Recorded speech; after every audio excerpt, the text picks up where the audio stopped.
game or late game rather. Yes, you do have Samira. You have some scaling options of your own.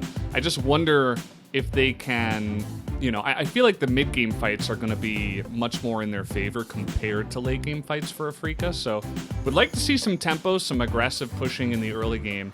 We'll see if they actually do go for it. Yeah, it's going to be difficult for Afrika here. I feel like they've put together a bunch of semi-answers to what is just a really stock standard good, scales well, but also does a lot of things in the early to mid game on the side of Nongshim. This is a composition that's tried and true and should just work. But I think there are some question marks in the mid lane, right? Like Azir versus Orianna can go any which way. We used to see this felt like every single day, every single mid matchup, and it's not necessarily decided. We'll probably bring up some stats to give you win rates between the two, but I think it often has to do with who's piloting either champion in a lot of instances. Of course, Azir did get a little bit of a buff, but I don't think that's going to do anything for how this lane is actually going to function. So whoever gets priority, I think, is going to be a real boon for their team in this game. So both of our mid laners now with a spotlight on them, and neither of them have really wanted one of those at all.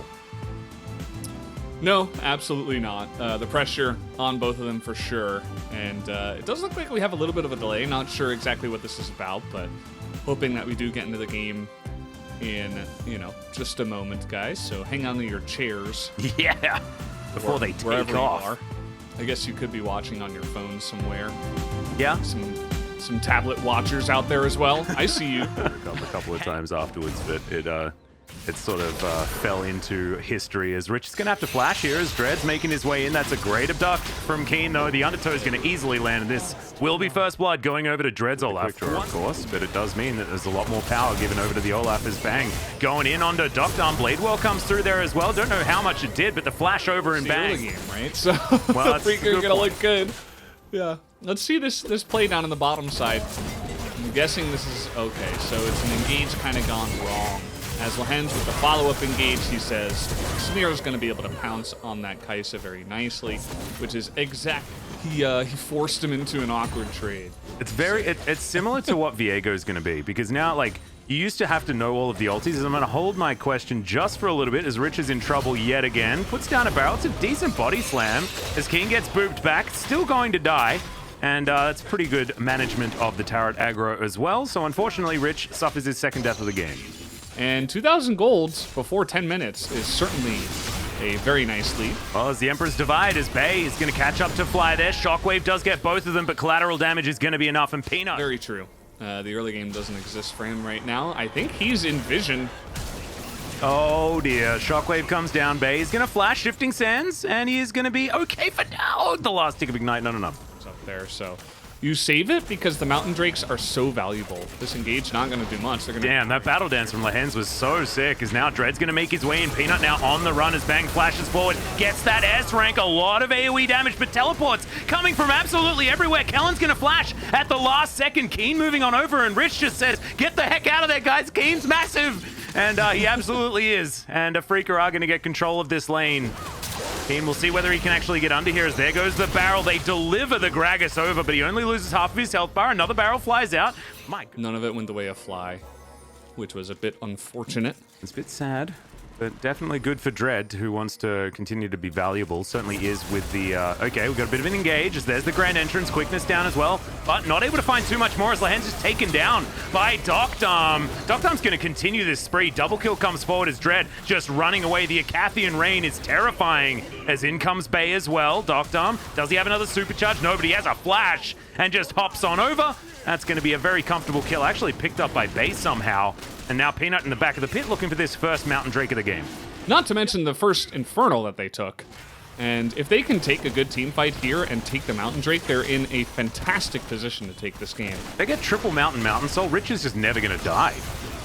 As we're going to go in, it is going to be Peanut that locks down that dragon, but can they win the team fight as well as Keen's going in with the abduct? There's the Shockwave onto two. Massive AoE though. The knockup is just gigantic on both sides, but Doctarm avoided all of it. The Acathian Rain comes down, but the rest of his team have been taken out already. He flashes over, looks for Fly, flies out of position. Doctarm the god. The rest of Nongshim gets out of there, and Doctarm takes care of the rest. Shockwave right on top of that dragon.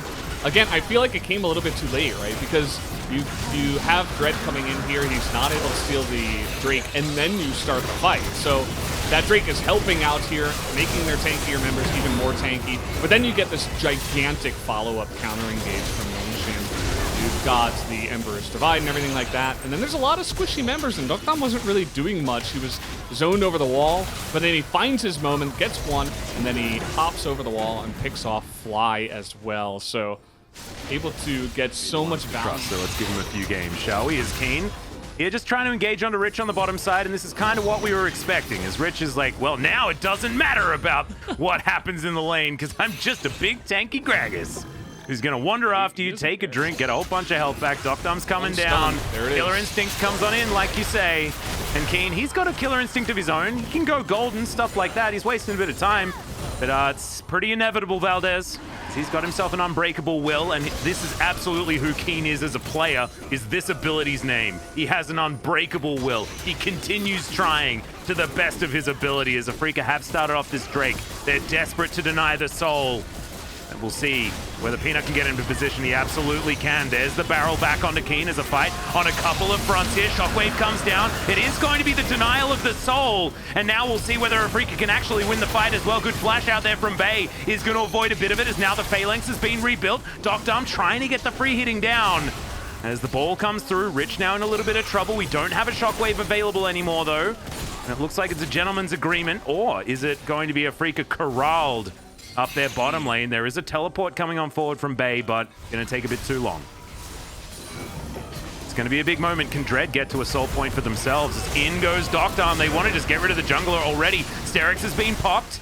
Conquering Sands not going to do too much. Is now Nongshim. He gets some pretty solid positioning around this area. Dread very low on health. It's going to be relying on that one Ocean Drake, Valdez. The value. Yeah, you know, Olaf, it's certainly possible if you can find something to hit. Here comes Keen on the back line. This is going to be a really nice flank from him. A Chain Lash doing a lot of damage, actually, as Nongshim getting poked down. Keen, great positioning like you were talking about. The orb needs to be respected, though, as Fly. Let's see what he can do. Oh my god, the quickness. So good out of Lehens. Everyone's going golden. But Dokdam's free hitting the Samira. Taken away first. That's a double kill already. Almost the triple as the Kaiser eventually gets taken down. Now Peanut trying to get over that wall as Keen once again trolled by the same position on the map. And Rich, look at this guy. He's a monster. He just doesn't get moved. Doesn't lose his health. Now doesn't have a lot of mana left, so I guess, you know, can't take another drink as Peanut looking to try and at least solidify this Mountain Soul, but Keen doesn't want to let him. There's a Cow moving around from the side. We'll see whether this 1 versus 3 is actually going to be possible, as Kellen's actually going to Hex Splash over. Looks like the 4 is going to get set up. Bay's in the area.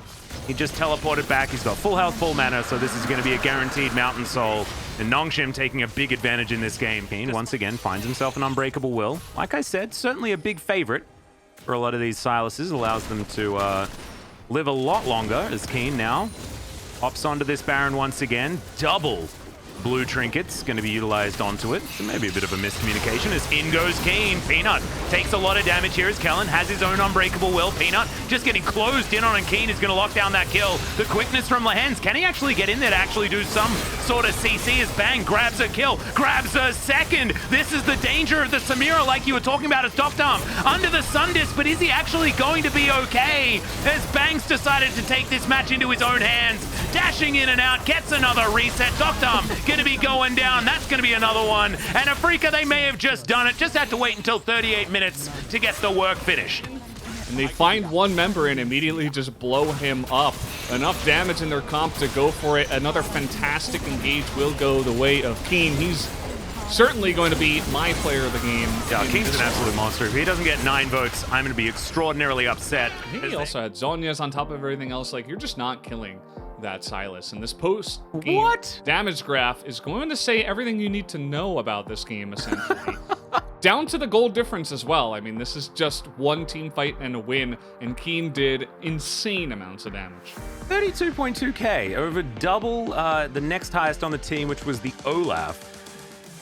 That was Nongshim Radforce versus Africa Fricks to start of the Friday of the LCK, and today we'll be joined by Tonghyun Lee, Gorilla, and Kuro. 안녕하세요. 고릴라 강범현입니다. 반갑습니다. And this is Jason with the live translation. Today, We are actually seeing a counterpiece of both teams. So Nongshim, they are always so strong in the late game, whereas Africa Fricks, they always manage to get the early game priority. And Africa Fricks was able to get the game with that one final team fight around the Baron. Africa Fricks this time around, they were trying to get some late game priority picks in order to cope with their problem in the late game decision making. We are keep mentioning that Africa Fricks is trying to show some style shift in the LCK. So we saw AD jungler here in the Africa Fricks side. So Olaf was locked in order to open more space for Silas to come in on the top lane. I think Silas was a very critical pick for Africa Fricks to lock down their victory today. Samira and Rakan, but they were actually having a hard time due to the matchup up against Alistar and Kai'Sa, but they were able to do more work in the final team fight. In addition to that, they also gave Fly his favorite pick, Orianna. And Bay, I think he found a new friend, Azir. He was popping off on this champion from the laning phase until the team fight. So Nongshim, they did manage to get some lead in the mid game, but in the end, they were not able to stop Keen on that Silas pick. So props over to Africa to finding that balance between jungle and top, the AD AP damage balance. And let's take a look how Keen got so ahead in the beginning. Azir was pushing the wave, so he was able to place a ward on the Raptor camp. They knew where Olaf was. So Nongshim had this information that Olaf was passing towards the top. And we can see even a ping goes down onto the Golem camp, indicating that Dread was in a very close proximity to the top lane. However, Rich kept playing aggressively. He went for a very risky trade using his body slam. So that was a huge mistake coming out from Gragas, because that ended up his first death, and that's where he started to lose his priority. The Nongshim Radforce, they did not start on a good spot, and once again they were able to ramp up at the 25-minute mark. And we want to take a look at the carries on the side of Nongshim Radforce, Tokdam and Bay. Africa did win this game, but let's take a look at highlight where Nongshim actually picked up the huge victory. We saw a fantastic initiation coming out from Rakan. But at the same time, as Nongshim walked to the upper hand side in order to secure the dragon, Rakan was able to find a beautiful engage, but Tokdam actually was very quick reacting to that combo, and also he also had stopwatch to juggle all the aggro. But not only Tokdam but also Bay, he was doing a lot of work on the Orianna, so he was actually drawing Orianna in, even forcing her to flash in order to lock down the kill of a low HP Azir, but he was able to survive. So we saw a fantastic kind of a aggro juggling coming out from Bay as well. So I think we have to keep our eyes on Tokdam and Bay duo, the carry liners on the side of Nongshim Radforce. But today Nongshim and Africa Fricks were both showing a great performance, and it's glad to see Africa Fricks breaking that 25-minute curse, and Keen is picking up the POG on Silas. We saw the reason why Silas was the last pick coming out from Africa Fricks. And also, Silas is not a strong champion in the early stage, but he was able to actually get ahead in the beginning and also exert his pressure all around the map in the late game.